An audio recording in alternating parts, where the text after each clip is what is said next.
الحمد لله وحده والصلاة والسلام على من لا نبي بعده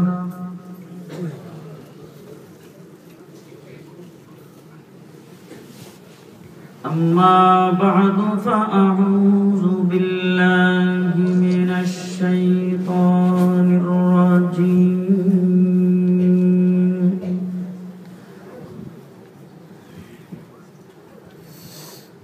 بسم الله الرحمن الرحيم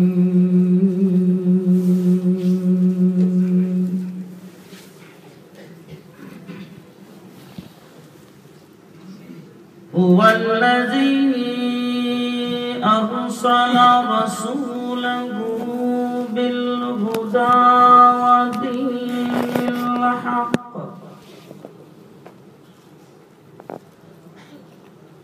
ليظهره على الدين كله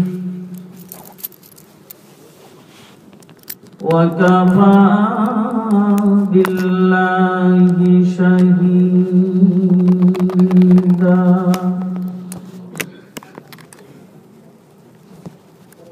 محمد رسول الله والذين معه أشداء على الكفار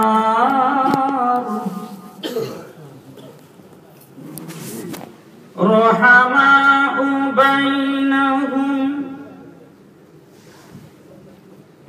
تراهم ركعا سجدا يبتغون فضلا من الله ورضوانا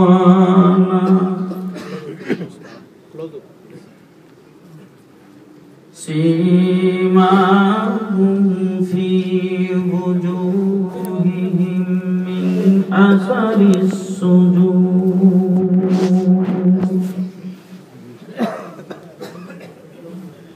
صدق الله مولانا العظيم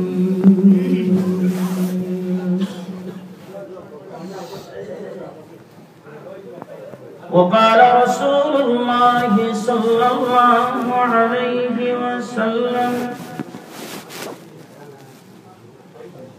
لا يؤمن أحدكم حتى أكون أحب إليه من والده وولده والناس أجمعين وصدق رسوله النبي الكريم ونحن على ذلك من الشاهدين والشاكرين والحمد لله رب العالمين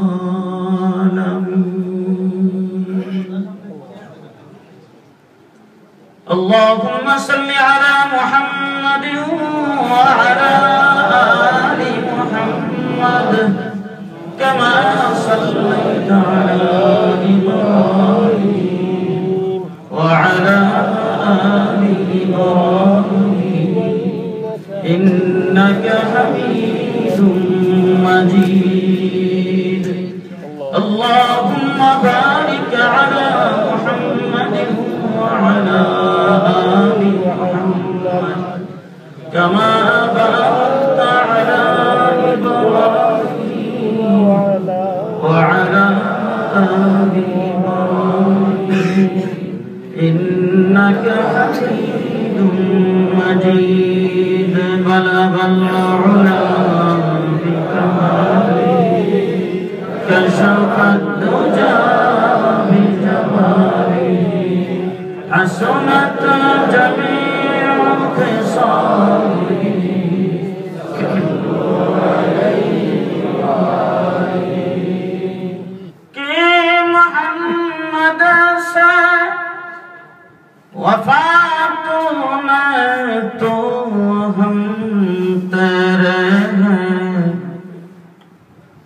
जहाँ चीज है किया लौहा कलम तेरे हैं बलगल कशफ दुजा बिजमालिही हसनत जमीअ फिसालिही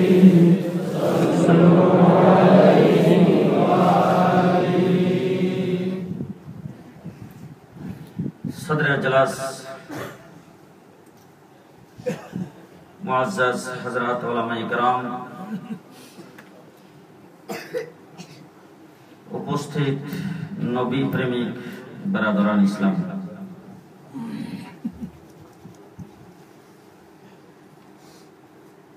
खत्मे नबुवत महासम्मेलने আল্লাহ পাক বিভিন্ন শহর থেকে নির্বাচিত করে বাছাই করে আমাদেরকে হাজির হওয়ার তৌফিক দান করেছেন। সকলেই জোরে আওয়াজ করে বলুন আলহামদুলিল্লাহ। এতক্ষণ পর্যন্ত বিশিষ্ট উলামায়ে কেরামের জবান থেকে আপনারা মূল্যবান কথাবার্তা শুনেছেন। আমার পরে বাংলাদেশের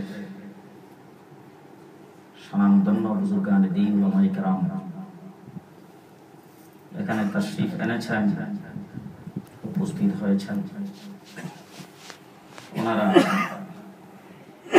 মূল্যবান দিক নির্দেশনামূলক আলোচনা আপনাদের সামনে করবেন। আমি জোহরের নামাজের বিরতির পরে প্রত্যেকটা প্রোগ্রামে বিরতির পরে একটু জমাইতে হবে। ওনাদের জন্য জমায়া দেওয়ার উদ্দেশ্যে আমি এখানে আগমন করছি।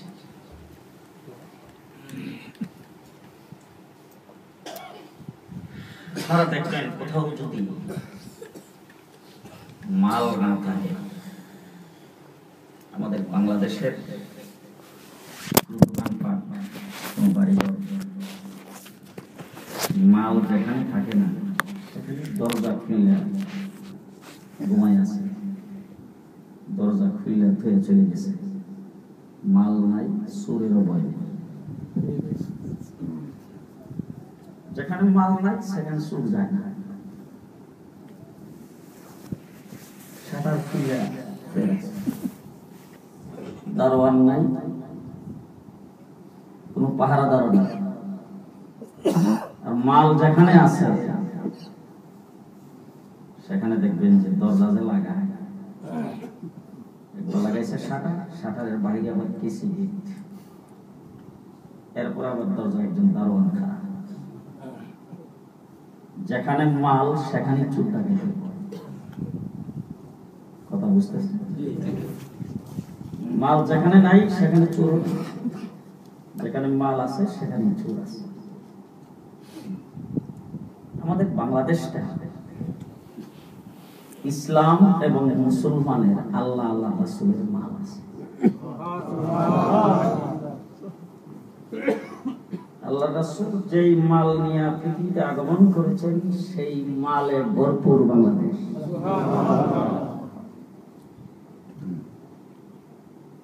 ইসলামের মাল বাংলাদেশে আছে। ইসলাম ছাড়া বাংলাদেশে কিছু চলে না। যত কাজকর্ম যেই করতেছে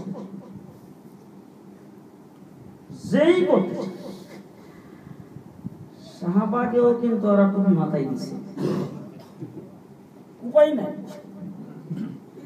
রামপন্থী, বামপন্থী, ডানপন্থী, দক্ষিণপন্থী, পশ্চিমপন্থী যত পত্রিকা সবগুলোতে একটা করে ইসলামিক পাতা আছে। ইসলামিক পাতা না থাকলে পত্রিকা চলবে। যতগুলি টেলিভিশন সেন্টার সবগুলিতে দেখবেন 5 ওয়াক্ত নামাজ আযান দেয়, একটা করে ইসলামিক প্রোগ্রাম। যতগুলি বীমা সবগুলোতে একটা করে তাকাফুল ইসলামিক বীমা খুলতে বাধ্য হয়েছে। সমস্ত বাণিজ্যিক ব্যাংকগুলো একটা করে ইসলামিক শাখা খুলতে বাধ্য হয়েছে। তার নাম বাংলাদেশ। রাজনীতি করবে ইসলামের নাম। আমি আপনাদের এই লন্ডন থেকে একবার যাচ্ছিলাম হিথ্রো এয়ারপোর্টে, লাইনে দাঁড়াইছি, বাংলাদেশের একজন বড় লিডার, বর্তমানে তিনি গর্বিনী মন্ত্রী,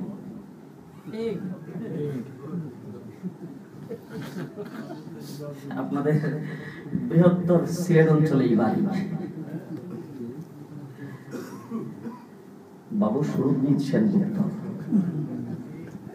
আমাকে লাইনের মধ্যে দেখা পেছন দিক থেকে ডাক দিয়া, গো মাওলানা সাহেব। পেছনে তাকাইয়া দেখি বাবা আমার জিজ্ঞেস কোথা থেকে আসলেন? আমি বললাম যে দাদা আমি তো লন্ডন থেকে। আপনি? বলে আমি তো নিউ ইয়র্ক থেকে আসছি। আসেন আসেন, লাইন থেকে বের হন। কোন বিমানের টিকিট? আমি বললাম এমিরাত। বলে আমারও এমিরাত। আসেন। উনি দুইজন লোক দিয়ে লাইনে খাড়া করলো আর আমাকে নিয়ে ওই একটা কফি হাউসে বসলো, ওখানে বসে কফি টুফি খাইলাম। বিমানে ওঠার সময় আমাকে বলতেছে, আমরা তো আপনাদের দৃষ্টিতে ভিন্ন মতের মানুষ, তবে আজকে একটা লম্বা সফর আপনার সাথে আমার হবে। তবে আপনাদের ফতোয়ায়, সে বলতেছে আপনাদের ফতোয়ায় আমরা ওই দলের মানুষ, ফি নারি জাহান্নামা খালিদিনা ফিহা।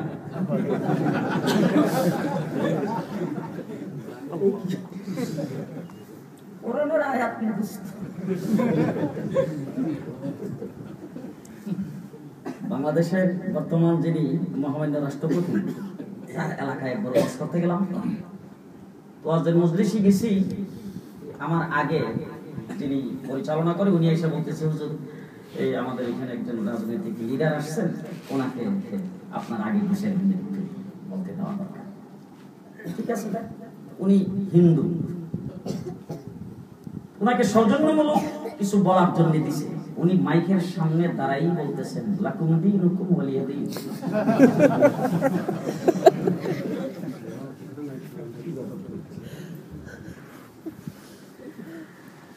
আমাকে একজন ডাক্তার চিকিৎসা করতেন, নাম হইল মানিক চন্দ্র, উনিও ডাক্তার, হিন্দু। আমি একদিন অসুস্থ, আমার ঘরে শোয়া, উনি আসছেন আমাকে দেখতে। রুমের ভিতরে ঢুকেই বলতেছে, হুজুর আমি যে ওষুধ দিছিলাম এতে কি আল্লাহ রহমত করে না? যাই আমার সামনে চেয়ারে বসছে, বৈশা তারপরে কাগজ নিয়ে তার প্যাডের মধ্যে সে লিখতেছে। লেখা কাগজটা আমার খাদেমের হাতে দিতেছে আর আমাকে বলতেছে, হুজুর ওই কাগজটা আমি লেখা দিলাম, এই ওষুধটা আইনা খাইলে ইনশাআল্লাহ আপনি ভালো হয়ে যাবেন।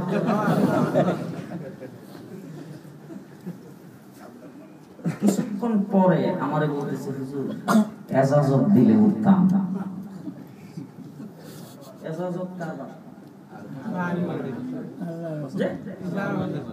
আমি আর সহ্য করতে পারলাম না। আমি তার জিজ্ঞেস করলাম যে ডাক্তার সাহেব আপনি তো সনাতন ধর্মের মানুষ, আপনি যা শব্দ উচ্চারণ করলেন আমার এখানে আইসা, এতে তো একটু ব্যতিক্রম মনে হচ্ছে, কি গোপনে কোনো? আমার চেহারার দিকে তাকায়, হুজুর ৯০% মুসলমানের দেশে সকাল সন্ধ্যা রাত্র দিন চলাফেরার কারণে মুসলমানের শব্দগুলি অটোমেটিক মুখ দিয়ে বের হয়।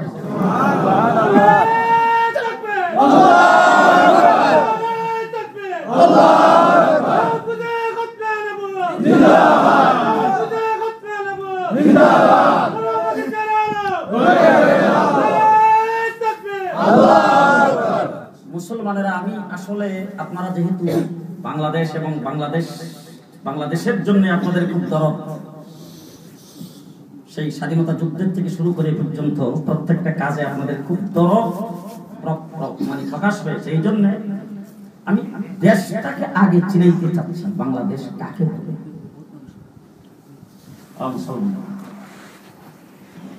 আমি একবার নোয়াখালী বেগমগঞ্জের উপর দিয়া মাহফিলে যাচ্ছি, রাত্রবাদে তখন 10টার সময় দেখি এই বেগমগঞ্জ শহরে রিক্সা, ভ্যান, টেম্পু, মাইক্রো, সিএনজি, সব জায়গার মধ্যে মাইক লাগায় স্লোগান কাটটা গাড়া শোনা। বেশিরভাগ স্লোগান এক ধরনের, আল্লাহ আল্লাহ বলিয়া ভোট দেবেন হাসিয়া, আল্লাহ যদি সহায়। আমি গাড়ি সাইডে থেকে গ্লাসটা খুললাম, খুলে তারপরে একজনকে জিজ্ঞেস করলাম, বাবা আপনাদের এখানে আজকে কি? তো হুজুর এই পরশুদিন ইলেকশন, রাত্রে 12টা পর্যন্ত প্রচার অভিযান চালু আছে, এরপরে বন্ধ। এখন যত প্রার্থী ফাঁস করুক আর ফেল করুক, গলা যা ফাড়াই তারে 2 ঘন্টা টাইম আছে সামনে।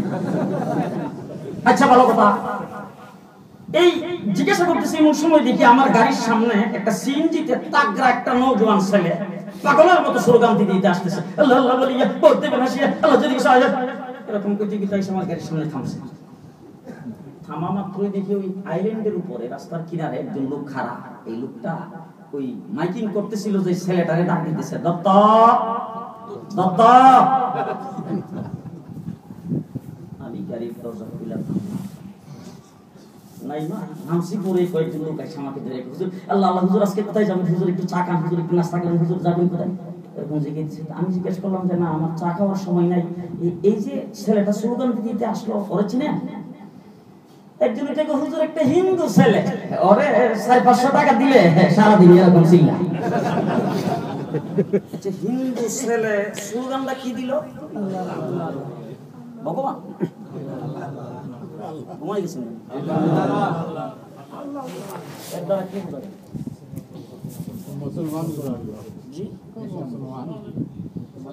এই রে মুসলমান, বড় দল ছোট দল মার্কার সাথে আল্লাহর নাম না লাগাইলে ইলেকশন হয় না।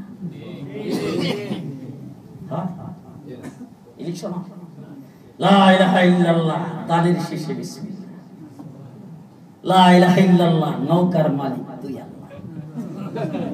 এই স্লোগান ছাড়া বাংলাদেশে ইলেকশন হয় না। মাথায় টুপি ছাড়া প্রার্থী জনগণের সামনে যাইতে পারে না। জনসভা করতে গেলে জনসভায় বিরতি দিয়ে উজু তাকুক আর না তাকুক মসজিদে গমন করা লাগে, তার নাম বাংলাদেশ। বাংলাদেশে ইসলাম আর মুসলমানের মাল আছে, এই জন্য নাস্তিক মুরতাদ বলগারদের চুর আছে। চুরেরা ছলে বলে কৌশলে বাংলাদেশ থেকে ইসলামকে উৎখাত করতে চায়। আমরা পরিষ্কার ভাষায় বলে দিতে চাই, ইতিহাস 1450 বছরের ইতিহাস, ইসলামের যত বিরোধিতা হয়েছে বারবার এই জমিনের উপর কারবালাও সংঘটিত হয়েছে। বিনা চ্যালেঞ্জে আমাদের বুজুর্গান দিন পূর্বপুরুষরা কাউরে ছেড়ে দেয় নাই। 42 বছরের ইতিহাসে বাংলাদেশে আমরা কাউকে ছেড়ে দেই নাই। তসলিমা নাসরিনের আগমন করেছে, মোকাবেলা আমরাই করেছি। আহমদ শরীফ আগমন করেছে, মোকাবেলা আমরা করেছি। কাদিয়ানীদের বিরুদ্ধে মোকাবেলা আমরাই করি। হাইকোর্ট থেকে ফতোয়ার বিরুদ্ধে রায় দিয়েছে, রক্ত আমরা দিয়েছি, মোকাবেলা। বর্তমানে নাস্তিক মুরতাদ বলগাররা ইসলামের নবীকে গালি দিয়েছে, আহমদ শরীফের নেতৃত্বে মোকাবেলা চলছে।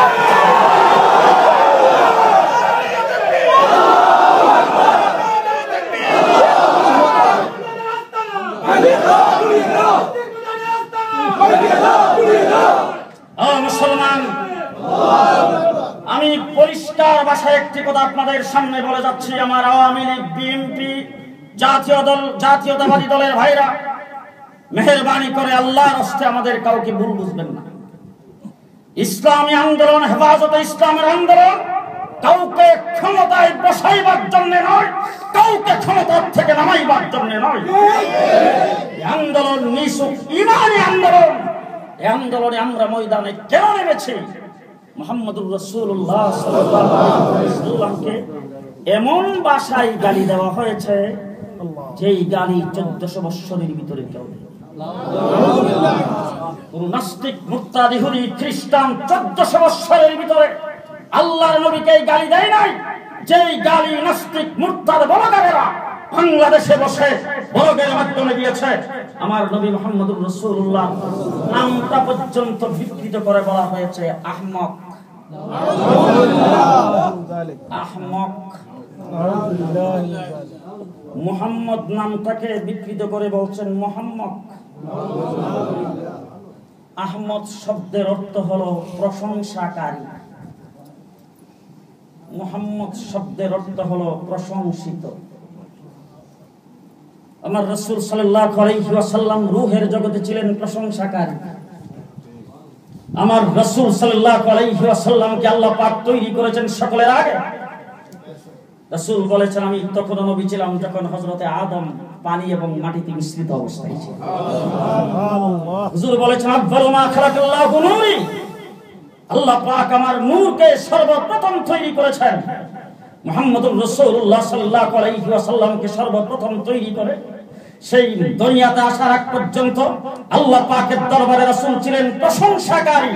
আমার নবী যা প্রশংসা আল্লাহ পাকের করেছেন, রূহের জগতে বসে করেছেন, আল্লাহর আরশের চতুর্দিকে তওয়াফ করে করেছেন। तमाम পৃথিবীর সমস্ত নবীদেরকে যদি একত্রিত করা হয়, तमाम পৃথিবীর সমস্ত মাখলুকাতের প্রশংসা যদি একত্রিত করা হয়, আমার নবী মুহাম্মদুর রাসূলুল্লাহর প্রশংসার সমান। দুনিয়াতে আসার পরে আমার আল্লাহ পাক বলেছেন, ও নবী, আপনার নাম মুহাম্মদ, কারণ আপনি প্রশংসিত। ওয়া রাফা'না লাকা যিকরাক, আপনার জিকির, আপনার আলোচনা, আপনার ব্যাখ্যা বিশ্লেষণ, আপনার প্রশংসা সর্বোচ্চে উঠায় দেওয়া হবে। আমার আল্লাহ পাক বলেন, ও নবী, আমি রাব্বুল আলামিন হিসাবে আমার প্রশংসা যত জায়গায় হবে, আপনি রাহমাতুল লিল আলামিন হিসাবে আপনার প্রশংসাও তত।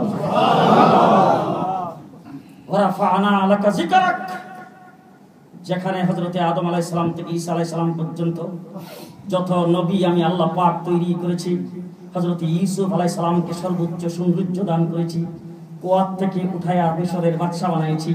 হযরতে মূসা আলাইহিস সালামকে আমি আল্লাহ পাক দরিয়া পার করে নিয়েছি, মূসা আলাইহিস সালামকে কালিমুল্লাহ বানাইছি, মূসা আলাইহিস সালামকে লাহিল মুজিজা দিয়েছি, তাওরীত কিতাব দান করেছি, আমি তার সঙ্গে সরাসরি কথাবার্তা বলেছি। ঈসা আলাইহিস সালামকে রূহুল্লাহ বানিয়েছি, হযরতে ইউনূস আলাইহিস সালামকে মাছের পেটের থেকে মুক্তি দিয়েছি, হযরতে আইয়ুব আলাইহিস সালামকে সর্বাঙ্গে ঘা হয়েছিল সেটার থেকে মুক্তি দিয়েছি, হযরতে সুলাইমান আলাইহিস সালামকে বাদশা বানিয়েছি। ও মুসলমানেরা, আমার আল্লাহ পাক বলেন, এক এক নবীকে এক এক রকম মর্যাদা দান করেছি, কিন্তু কোন নবীকে সিদরাতুল মুনতাহা পার করে আমি আল্লাহ পাক আনি নাই। একমাত্র আপনি রাহমাতুল লিল আলামিন। আমার আল্লাহর রুবুবিয়্যত যতটুক পর্যন্ত চলে, আপনার রহমত ততটুক পর্যন্ত চলবে। এই জন্য যেখানে অন্য কোন মাখলুকাতের কেউ আসার কোন রাস্তা নাই, জিবরাইল আমিন যেখানে গমন করতে পারে না, আমি আল্লাহ পাক সিদরাতুল মুনতাহা পার করে সেই আসন পর্যন্ত আমি আল্লাহ আপনাকে পৌঁছাই। সুবহানাল্লাহ। রাস্তা আমি আল্লাহ পাক সিদরাতুল মুনতাহার পরে করেছি, এটা দিয়ে অতীতে কেউ যাই নাই, সামনেও কেউ কোনোদিন গমন করতে পারবে না। ওয়া রাফা'না শুধু তাই না, ও নবী, ওয়া রাফা'না লাকা যিকরাক, আমি আল্লাহ পাক আপনার আলোচনা, আপনার জিকিরকে সর্বোচ্চ আসনে পৌঁছে দিয়েছি। শুধু তাই না, আপনার সোয়া যেখানে লাগবে সেটাই সর্বোচ্চ আসরে পৌঁছে যাবে। আপনি মক্কা শরীফে আগমন করেছেন, মক্কাকে আমি আল্লাহ পাক মুকাররমা বানিয়ে দিয়েছি। আপনি মদিনা আগমন করেছেন, মদিনাকে আমি আল্লাহ পাক মুনাওয়ারা বানিয়ে দিয়েছি। আপনি মুহাম্মদুর রাসূলুল্লাহ সাল্লাল্লাহু আলাইহি ওয়াসাল্লাম, আপনি যেখানে যাবেন সেই জায়গাটি উচ্চ হয়ে যাবে। আপনি আগমন করেছেন, আপনাকে মেরাজের রাত্রিতে বুরাকের উপরে সওয়ার করাইছি, বুরাককে तमाम পৃথিবীর যানবাহন সকলের আগে উঠিয়ে দিয়েছি। আপনি যেই মার করে জন্মগ্রহণ করেছেন সেই মাকে পৃথিবীর সকল মার উপরে মর্যাদা দিয়েছি। আপনি যেই মা দুধ পান করেছেন সেই মাকে সকল পৃথিবীর দুধ মার আগে মর্যাদা দিয়েছি। আপনি হালিমাতুস সাদিয়া উটের উপর আরোহণ করেছেন, সেই উটকে আমি আল্লাহ পাক সকল উটের আগে চালিয়ে দিয়েছি। আপনি হযরত আবু বকর সিদ্দিকের কাঁধে সওয়ার হয়েছেন, আবু বকর সিদ্দিককে পৃথিবীর সকল উম্মতের আগে মর্যাদা দান করেছেন। সুবহানাল্লাহ। নারে তাকবীর, নারে তাকবীর, শান রিসালাত, জিন্দাবাদ, দৌলতে সাহাবা, জিন্দাবাদ, ইসমতে আম্বিয়া, জিন্দাবাদ, নারে তাকবীর, আল্লাহু আকবার। মুহাম্মদুর রাসূলুল্লাহ সাল্লাল্লাহু আলাইহি ওয়াসাল্লাম মুহাম্মদ, তিনি পৃথিবীতে প্রশংসিত।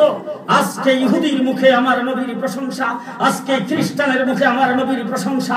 আল্লাহর নবী পৃথিবীতে আসার পরে 40 বছর পর্যন্ত মক্কার কাফের মুশরিকরা যারা রাসূলের গায়ে পাথর নিক্ষেপ করেছে, তারাই রাসূলের প্রশংসা করে আস-সাদিকুল আমিন বলে উপাধি দিয়েছে। সুবহানাল্লাহ। নবী আপনি মুহাম্মদ আপনি প্রশংসিত, জমিনের সর্বস্তরে প্রশংসা, যেখানে আমি আল্লাহর নাম থাকবে সেখানে আপনার নামও থাকবে। গোটা পৃথিবীর বর্তমানে এমন কোন জায়গা নাই যেখানে নবীর প্রশংসা কি বলেন জি আশহাদু আন্না মুহাম্মাদুর রাসূলুল্লাহ। পৃথিবীর এমন কোন জায়গা আছে যেখানে হয় না? সব জায়গায় হচ্ছে। তিনি প্রশংসিত, সেই জমিনের মধ্যে তিনি প্রশংসিত, কিন্তু এই নামটা পর্যন্ত বিকৃত করে বলা হয়েছে মুহাম্মদ। আরেক জায়গায় লিখছেন মহা আহমক। কি গঠন! আমার ভাইরা, আমি আগেই ক্ষমা চেয়ে নিচ্ছি, তো ভুল বুঝবেন না। আল্লাহর নবীকে এই ভাষায় গালি দেওয়ার পরে যারা মিছিল করার জন্য ময়দানে নেমেছে তাদের বুকের উপরে গুলি চালানো হয়েছে। আর যেই রাজীব কুলাঙ্গার আল্লাহর নবীকে গালি দিয়েছে তার বাসায় মাননীয় প্রধানমন্ত্রী গিয়ে সম্মাননা দিয়েছে। মুসলমান দাবি করি মুসলমান। আমার নবী সাল্লাল্লাহু আলাইহি ওয়াসাল্লাম সর্বপ্রথম বিয়ে করেছেন হযরত খাদিজাতুল কুবরাকে। খাদিজাতুল কুবরার বয়স 40, আল্লাহর নবীর বয়স 25। এত বয়সের ব্যবধানের কারণে মনে হয় মিল মিশা ছিল না নাকি?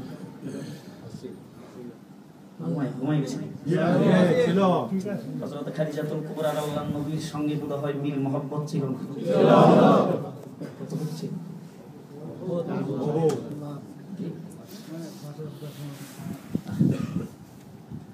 আল্লাহর নবী মুহাম্মদুর রাসূলুল্লাহ সাল্লাল্লাহু আলাইহি ওয়াসাল্লাম মদিনার জিন্দেগিতে রাসূল আয়েশা সিদ্দিকার ঘরে শুয়ে ঘুমিয়ে গেছে। আয়েশা বলেন আমার ঘুম এসে গেছে। হঠাৎ করে ঘুম থেকে জাগ্রত হয়ে দেখলাম রাসূল আমার পাশে শোয়া ছিল, রাসূল নাই। আমি তালাশ করতে শুরু করেছি রাসূল গেল কোথায়। তালাশ করতে করতে যায় দেখি মসজিদে নববীর কোনায় বসে আল্লাহর নবী মোনাজাত করে। আমিও যাইয়া পাশে বসে মোনাজাতে শরীক হয়ে গেলাম। হযরত আয়েশা সিদ্দিকা বলেন একটু পরে শুনি আল্লাহর নবী চোখের পানি ছেড়ে ছেড়ে আল্লাহর দরবারে দোয়া করে আল্লাহ। হযরত আয়েশা সিদ্দিকা দুনিয়া থেকে চলে গেছে, মক্কায় তাকে দাফন করে এসেছি। রব্বুল আলামিন হাসরের কঠিন ময়দানে আমি যেদিন মানুষগুলি তার স্বামী স্ত্রীকে ভুলে যাবে, স্ত্রী স্বামীকে হারায়া ফেলবে, ওই কঠিন ময়দানে আমি যেন আমার খাদিজাকে হারাইয়া না যাই। দোয়া করতেছেন। হযরত আয়েশা সিদ্দিকা বলেন মোনাজাত শেষ হয়ে যাওয়ার পরে আমি আল্লাহর নবীকে জিজ্ঞেস করলাম, ও নবী 40 বছর বয়স আর আপনার বয়স ছিল 25, এই অবস্থায় খাদিজাকে বিয়ে করেছিলেন। এখন তো আপনার স্ত্রী হিসাবে আমরা কত সুন্দরী কত যুবতী স্ত্রীরা আছি, এখনো কি আপনি খাদিজাকে বলতে পারেন নাই? আল্লাহর নবী ডাক দিয়ে বলেছেন আয়েশা খাদিজা সম্পর্কে কোনো মন্তব্য কোনদিন করবে না। তার কারণ হলো তোমরা সবাই আমার সুখের দিনের স্ত্রী, খাদিজা আমার ওই দিনের স্ত্রী যেদিন এই মক্কার জমিনে আমার মাথা গুজাইবার জায়গা ছিল না। হযরত আয়েশা সিদ্দিকা বলেন হুজুর খাদিজা সম্পর্কে তো আমি ভালো কিছু জানি না, আমাকে যদি একটু বলতেন। আল্লাহর নবী বলে শোনো শুধু একটা ঘটনা বলি। গভীর রাত্রে আমি যখন দিনের দাওয়াত দিয়ে অথবা বাহিরের কাজকর্ম সেরে যখন বাসায় আসতাম তখন এই দরজায় আয়েশা দাঁড়াইয়া দরজায় হাতটা রাখার সাথে সাথে দরজাটা খুলে যেত। আমি খাদিজাকে জিজ্ঞেস করেছিলাম খাদিজা যতদিন বাহিরে গেলাম কোনদিন দরজায় আয়েশা ডাক দেওয়া লাগলো না, তুমি কি কোনদিন ঘুমাও না? খাদিজা বলছিল ও নবী আপনি রাহমাতুল লিল আলামিন আমার স্বামী আপনাকে বাহিরে রেখে যদি ঘুমিয়ে যায় তাহলে আল্লাহর দরবারে জবাব দিতে পারবো না। আপনি দাঁড়ায় থেকে ডাকাডাকি করতে আপনার কষ্ট হবে, ক্লান্ত পরিশ্রান্ত হয়ে আসেন। এই জন্য যতদিন আপনি বাহিরে যান সারা রাত্র দরজায় কান লাগাইয়া দাঁড়ায় খাদিজাতুল কুবরা হযরত আয়েশা সিদ্দিকা বলেন আল্লাহর নবী আমাদের ঘরে যদি কোনো ভালো হাদিয়াটা দিয়ে আসতো, পাক শাক হইতো, তা আল্লাহর রাসূল বলতেন আমাকে কিছু দাও। তখন ওই বাটির মধ্যে ওই ভালো খাবারটা নিয়ে আল্লাহর নবী মহল্লার ভিতরে খাদিজার বান্ধবী খাদিজার আত্মীয় কোথায় আছে তাদের কাছে পৌঁছায় দিতেন। রাসূলকে জিজ্ঞেস করেছেন হুজুর এই হাদিয়া খাদিজার আত্মীয়র কাছে পৌঁছায় দিলে কি হয়? আল্লাহর নবী বলেন আমার আত্মা শান্তি পায়। খাদিজা সম্পর্কে বলগার মুক্তাদারা লিখেছেন ভালো মিল ছিল না। ডেলি ডেলি হুজুরকে পিটাইতে পিটাইতে পিটাইতে একদিন পেন্সিল হিল পেন্সিল হিলছেন? ওই যে মহিলাদের পেন্সিলের মতো চুক্কা মোড়া জুতা, পেন্সিল হিল দিয়া আল্লাহর নবীকে আঘাত করেছিলেন। সেই আঘাতের দাগ দুই কান্দের মধ্যখানে ছিল। এইটারে মুহাম্মদের অনুসারীরা মোহরে নবুয়ত কইয়া চালাইয়া দিছে।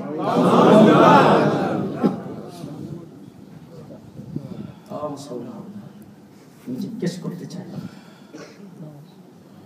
মুসলমান ওই ব্যক্তি, আমার রাসূল বলেছেন লা ইউমিনু আহাদুকুম, তুমি মুমিন বলে দাবি করতে পারবে না, মুসলমান বলে দাবি করতে পারবে না ততক্ষণ পর্যন্ত যতক্ষণ হাত্তা আকুনা হাব্বা ইলাইহি মিন ওয়ালিদিহি ওয়া ওয়ালাদিহি ওয়ান নাসি আজমাইন, যতক্ষণ পর্যন্ত তুমি তোমার মা বাপ ছেলে মেয়ে বিবি বাচ্চা আত্মীয় স্বজন পৃথিবীর যাবতীয় সব কিছু, শুধু তাই না তোমার নিজের জানের চাইতে বেশি আমি নবীকে ভালো না বাসো।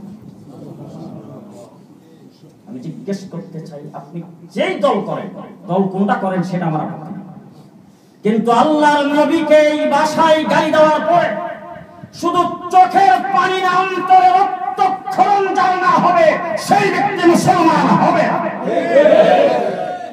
মুসলমান নবী মুহাম্মদুর রাসূলুল্লাহ সাল্লাল্লাহু আলাইহি ওয়াসাল্লামকে এই ভাষায় গালি দিলে কোনো ব্যক্তি মুমিন থাকতে পারে না। শুধু তাই না, হযরত আয়েশা সিদ্দিকা সম্পর্কে বলছেন, আয়েশা সিদ্দিকার মেজাজ খারাপ ছিল। কেন খারাপ ছিল? হুজুরের বয়স বেশি, আয়েশা সিদ্দিকার বয়স কম। ওই মেজাজ খারাপ থাকার কারণে হুজুরের সঙ্গে ব্যবহার ভালো করত না। প্রায় নাকি আবু বকর সিদ্দিক আয়েশা সিদ্দিকারে ধমক দিত। একদিন নাকি আল্লাহর নবীর দরবারে যাইয়া আয়েশা সিদ্দিকা, আল্লাহর নবী আয়েশা সিদ্দিকার কাছে যাইয়া পানি চাইছে। আয়েশা সিদ্দিকা পানির পরিবর্তে রাগ করে আল্লাহর নবীকে উটের প্রস্রাব পান করায়। নাউযুবিল্লাহ নাউযুবিল্লাহ জোরে কাও নাউযুবিল্লাহ। মুসলমান উচ্চারণ করো, উচ্চারণ করো। তাহাজ্জুদের নামাজ কোন বুজুর্গ নাই যেই বুজুর্গ বুজুর্গি লাভ করেছেন তাহাজ্জুদ ছাড়া। ঠিক ঠিক, আল্লাহ পাকের কুরবত হাসিল করতে হলে তাহাজ্জুদ মাস্ট। শেষ রাত্রে বেলা আল্লাহ পাক প্রথম আসমানে আইসা আল্লাহর বান্দাদেরকে ডাক দেন। আল্লাহু আকবার। তাহাজ্জুদের নামাজের মাধ্যমে আল্লাহ পাকের নিকটতম হয় আল্লাহর বান্দা। আল্লাহ তাহাজ্জুদের নামাজ সম্পর্কে লিখেছেন মুহাম্মদুর রাসূলুল্লাহ সাল্লাল্লাহু আলাইহি ওয়াসাল্লাম অনেকগুলি বিয়ে করেছিলেন। এক স্ত্রীর কাছে আসলে আরেক স্ত্রীর কাছে যাইতে দিত না। এই জন্য ওই স্ত্রী ঘুমায় গেলে হুজুর চুপে চাপে উঠিয়া আরেক স্ত্রীর কাছে গমন করার সময় যদি ধরা পড়তো তাইলে হুজুর বলতেন তাহাজ্জুদ পড়তে উঠছি। ইদারে মুসলমানরা তাহাজ্জুদ বানাইছে। কুকুর যেখানে থাকে সেখানে রহমতের ফেরেশতা আগমন করে না। আল্লাহর নবীর হাদিস এটা সম্পর্কে বলছেন, মুহাম্মদ মদ এবং নারী নিয়ে পড়ে থাকতো। কুকুর আইসা গৌ গৌ করার কারণে তার ডিস্টার্ব হইত। ওই ডিস্টার্বের কারণে সে ফতোয়া জারি করে দিছে কুকুর যেখানে আসে সেখানে রহমতের ফেরেশতা আসে না। মুসলমান এমনিভাবে আরো অনেক কথা, শুধু কয়েকটা আপনাদের সামনে উল্লেখ করলাম বোঝার জন্য। আমরা আন্দোলনের ময়দানে নেমেছি কাউকে প্রতিষ্ঠিত করার জন্য নয়, কোন অপরাধীকে বাঁচাইবার জন্য নয়। আমরা নবী প্রেমিকদের আন্দোলন, নবীর দরদে, নবীর ইশকের মহব্বতে ময়দানে নেমেছি। সুতরাং আমার ভাইরা, আজকে যারা আন্দোলনে নেমেছিল তারা তাহাজ্জুদ পড়ুয়া, তারা জাকিরিন শাকিরিন, তারা বাংলাদেশের সুনাগরিক। তাদের দ্বারা কোথাও কোনো সন্ত্রাসী কার্যক্রম হয় নাই, কোথাও কোনো গাড়ি ভাঙচুর হয় নাই, কোন জায়গায় কোথাও কাউকে আক্রমণ করছে বলে ইতিহাস নাই। শান্তি প্রিয় আন্দোলন, যারা কোনোদিন অসহিংস হয়নি, আমার ভাইয়া, আমরা পরিষ্কার ভাষায় বলছি, সেই রক্ত বৃথা যাবে না। ইসলাম জিন্দা হোতা है हर কারবালা की बात। হযরত হুসাইন কারবালার ময়দানে শাহাদাত বরণ করার কারণে তাওয়াক্কুলিয়া মসজিদ নির্মাণ হয়েছে শাহাদাতের রক্তের উপরে দাঁড়ায়া। ভাই বাংলাদেশের শাপলা চত্বরে রক্তের বিনিময়ে বাংলাদেশের ৫৪,০০০ বর্গ মাইলে ইসলাম প্রতিষ্ঠা হবে, নারীর অধিকার বাস্তবায়ন হবে, নারী শাসন।